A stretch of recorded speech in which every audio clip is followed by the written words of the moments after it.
തുടക്കത്തിൽ മനുഷ്യവർഗം ദൈവത്തോടൊപ്പം പൂർണ്ണ സമാധാനത്തോടെ ജീവിച്ചു. എന്നാൽ അനുസരണക്കേടിലൂടെ പാപം ഭൂമിയിൽ പ്രവേശിച്ചു. എല്ലാം എന്നേക്കുമായി മാറി. തെറ്റിന്റെ ആ അന്ധകാര നിമിഷത്തിലും ദൈവം മനുഷ്യന് പ്രത്യാശയുടെ ഒരു വാഗ്ദാനം നൽകി.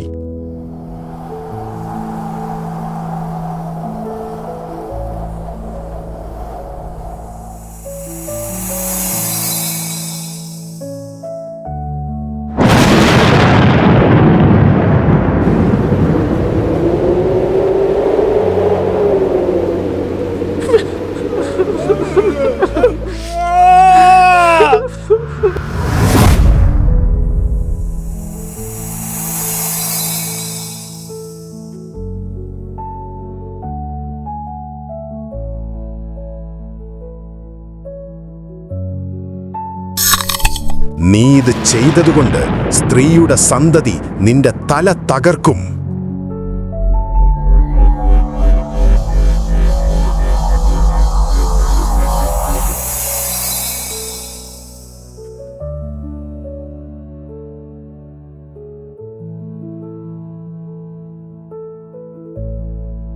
Stories that shine, truth that grows. Welcome to Joy Seeds.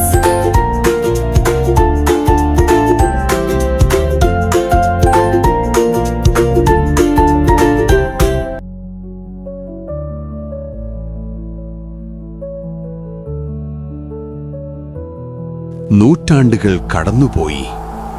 മനുഷ്യവർഗം തങ്ങളുടെ രക്ഷകനായി കാത്തിരുന്നു. പ്രവാചകന്മാരിലൂടെ ദൈവം അവനെക്കുറിച്ചുള്ള സൂചനകൾ നൽകി. വരാനിരിക്കുന്ന രക്ഷകനെ തിരിച്ചറിയുവാനുള്ള അടയാളങ്ങൾ.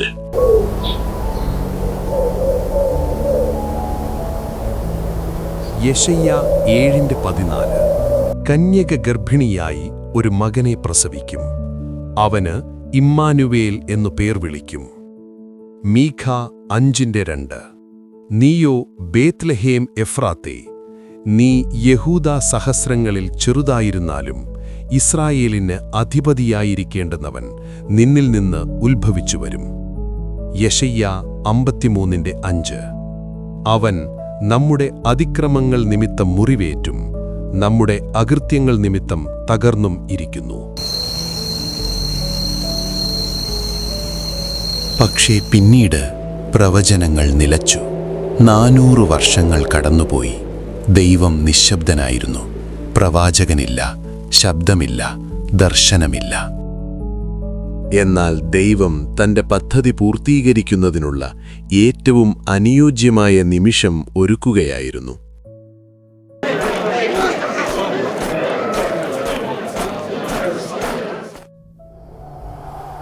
ജെറുസലേമിൽ സെക്കരിയാവെന്നു പേരുള്ള ഒരു വൃദ്ധ പുരോഹിതൻ ദേവാലയത്തിൽ വിശ്വസ്തയോടെ സേവനമനുഷ്ഠിച്ചു.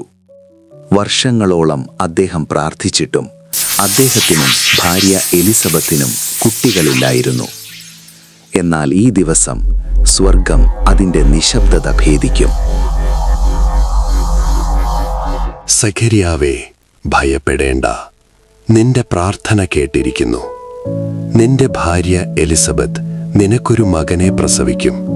നീ അവന് യോഹന്നാൻ എന്ന് പേരിടണം. അസാധ്യം, എനിക്ക് വയസ്സായി, എന്റെ ഭാര്യ വന്ധ്യയാണ്. ഞാൻ ദൈവസന്നിധിയിൽ നിൽക്കുന്ന ഗബ്രിയേലാകുന്നു. നീ വിശ്വസിക്കായ്കയാൽ ശിശു ജനിക്കുവോളം നീ ഊമനായിരിക്കും.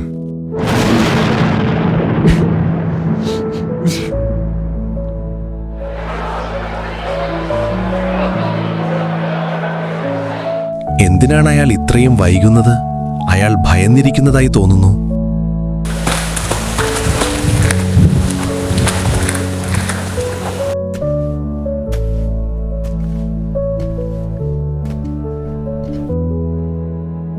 നിശബ്ദമായി ഒരു അത്ഭുതത്തിന് തുടക്കം കുറിച്ചു. വളരെ കാലമായി വന്ധ്യയായി കണക്കാക്കപ്പെട്ടിരുന്ന എലിസബത്തിന് ദൈവത്തിന്റെ വാഗ്ദാനം തന്റെ ഉള്ളിൽ വളരുന്നതായി തോന്നി. മിശിഹായ്ക്കായി ലോകത്തെ ഒരുക്കാൻ തിരഞ്ഞെടുക്കപ്പെട്ട ഒരു കുട്ടി അവളുടെ ഉള്ളിൽ ജന്മം കൊണ്ടു.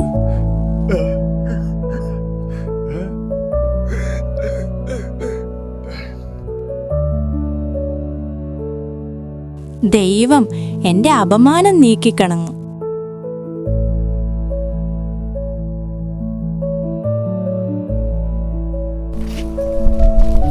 ദൈവാലയത്തിൽ നിന്ന് വളരെ അകലെ നസ്രത്ത് എന്ന എളിയ ഗ്രാമത്തിൽ ലോകത്തിന് അജ്ഞാതമായ എന്നാൽ ദൈവത്താൽ അറിയപ്പെട്ടതും തിരഞ്ഞെടുക്കപ്പെട്ടതുമായ മറിയ എന്ന കന്യക താമസിച്ചിരുന്നു.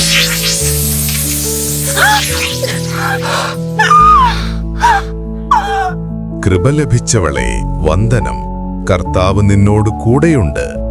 മറിയേ, ഭയപ്പെടേണ്ട, ദൈവം നിന്നിൽ പ്രസാദിച്ചിരിക്കുന്നു. നീ ഗർഭം ധരിച്ചു ഒരു മകനെ പ്രസവിക്കും. അവന് യേശുവെന്ന് പേർ വിളിക്കപ്പെടും.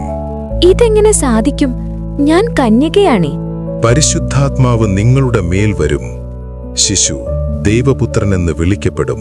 ഞാൻ കർത്താവിന്റെ ദാസി, അങ്ങയുടെ വാക്കുപോലെ എനിക്ക് ഭവിക്കട്ടെ.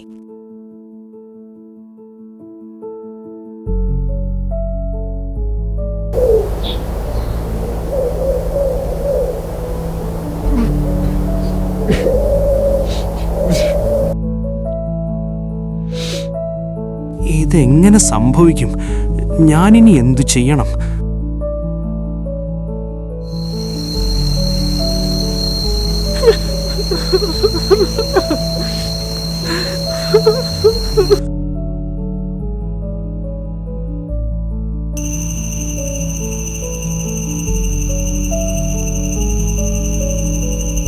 ആ രാത്രിയിൽ ദൈവം ഒരു ദൂതനിലൂടെ ഒരു സന്ദേശം അയച്ചു. ജോസഫിന്റെ ഭാവിയും ലോകത്തിന്റെ ഭാവിയും മാറ്റിമറിക്കുന്ന ഒരു സന്ദേശം.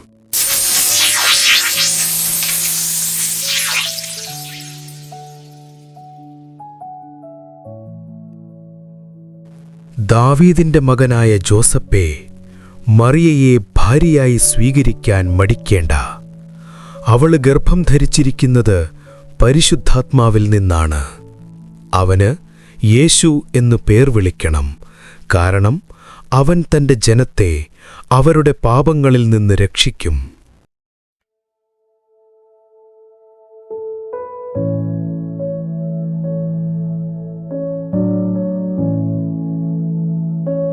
വിശ്വാസത്തിലും അനുസരണത്തിലും ജോസഫ് ദൈവത്തിന്റെ പദ്ധതി തിരഞ്ഞെടുത്തു.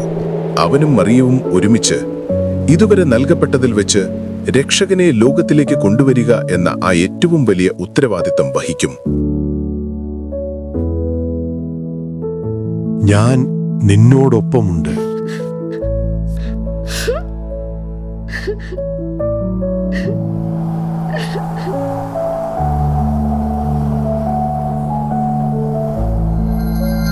സ്വർഗം മുഴുവൻ സന്തോഷിച്ചു.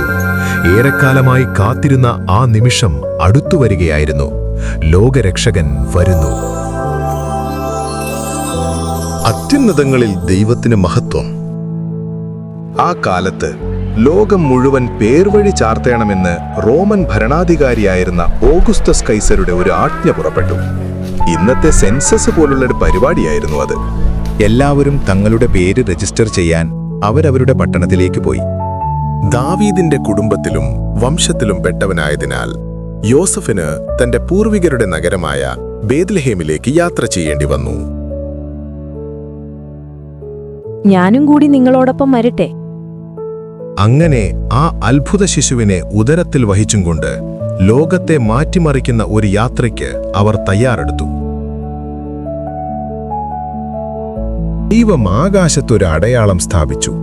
മറ്റുള്ളവയിൽ നിന്നും വ്യത്യസ്തമായ ഒരു നക്ഷത്രം. മിശിഹ താമസിയാതെ ജനിക്കാൻ പോകുന്നുവെന്ന് അത് പ്രഖ്യാപിച്ചു. അങ്ങനെ പ്രവചനങ്ങൾ വഴികാട്ടിയായി മറിയയും ജോസഫും ബെത്ലഹേമിലേക്കുള്ള യാത്ര ആരംഭിച്ചു.